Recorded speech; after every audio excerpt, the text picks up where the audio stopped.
Hey, what's good, everybody? So, I bought this PlayStation probably about last week, and it was from somebody who claimed it worked. And if you see here, see what happens.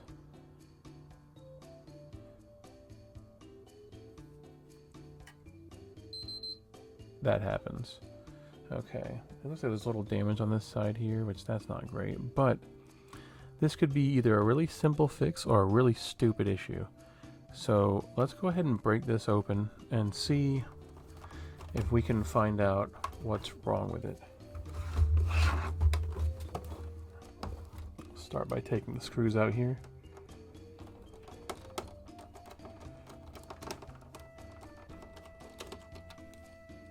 And I won't bore you with this, I'll probably skip ahead. But there's going to be here, here, here, and here. We're going to be hiding extra screws here in order to pull this thing apart. This is going to be covered by a sticker, which you will void the non-existent warranty if you remove it. So just bear that in mind. But let me go ahead and finish taking these screws out, and we will get to the next part here. Also, one thing to note, this pad here does not have anything under it. So if you look at the bottom left hand with the front of it facing you, this does not have any screw underneath it, so there's no need to remove it and lose the pad.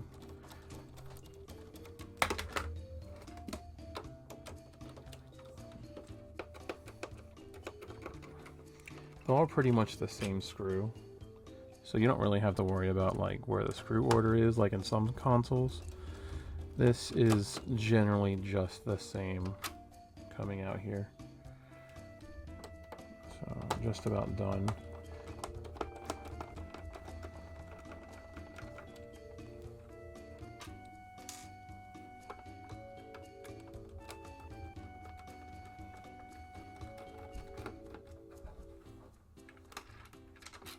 Alright, so once you get this done, there's 3 screws here, here, and here. You're going to need a Torx bit for.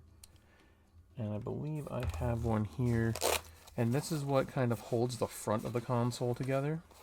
There's 3 little latch mechanisms that will hold it in, but it won't keep it together. And these little screws do that. Yeah, this looks like a T7H Torx bit. I could be wrong. That could be in the wrong position. It might be smaller. You can correct me if you know, but it is definitely a Torx bit of some sort. It's just a small one.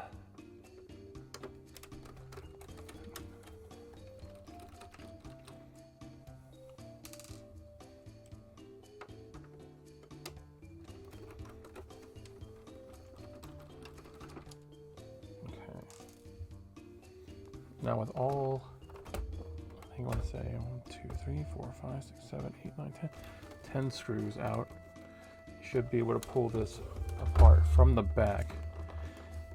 It might take a little giving here, so let's see if I can pop this apart real quick. There we go. And like I said before, you see the 3 notches here that go into the front.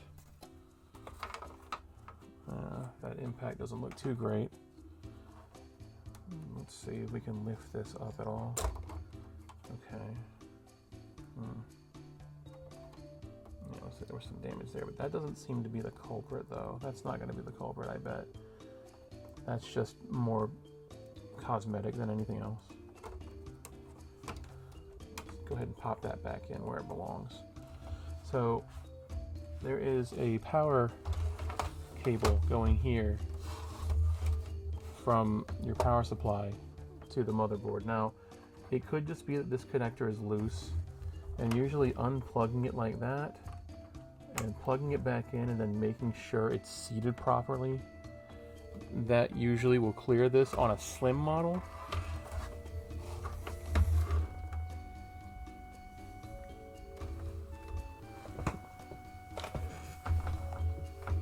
Alright, I'm not entirely a fan of how loose this HDMI cable is out of here. That could definitely be better.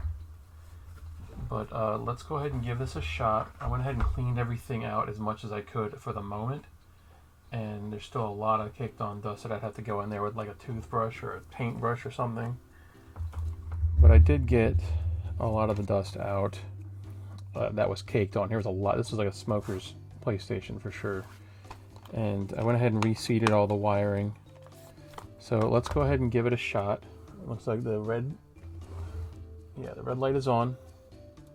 I'm just gonna start by putting in a disc.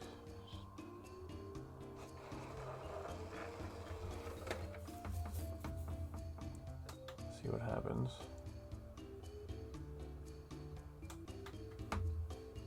Alright, so far no 3 beeps, that's a plus. It looks like it's starting up. Good, good.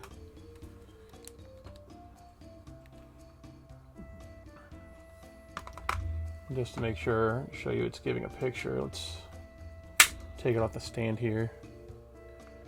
Let's start up a game and see. Don't mind Darius over there, he's kind of just chilling in the corner. People had enough of his dunking. Alright. Here we go. And that'll be, thankfully that'll be it. But yeah, I guess follow for more really simple repairs, I suppose. Bye.